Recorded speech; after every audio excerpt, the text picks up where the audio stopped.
वफाकी वज़ीर इत्तलात अता तारड़ कहते हैं कि पाकिस्तान और चीन की दोस्ती अगली नस्ल को मुंतकिल हो रही है। पाकिस्तान और चीन की दोस्ती सदियों पर मुहित है। पाकिस्तान और चीन के अवाम का एक दूसरे से जज्बाती लगाव है। चीन ने हर अच्छे बुरे वक्त में पाकिस्तान का साथ दिया। सी-पैक दोनों ममालिक की मिसाली दोस्ती का सबूत है।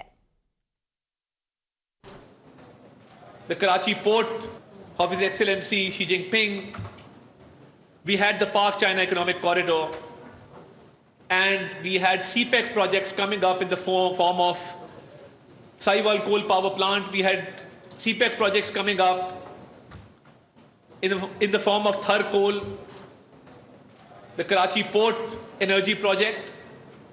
So it is the Chinese friends who stepped up to resolve Pakistan's energy crisis, and here we are at zero load shedding thanks to CPEC and non-CPEC energy projects which helped us get out of that crisis and enabled our economy to prosper.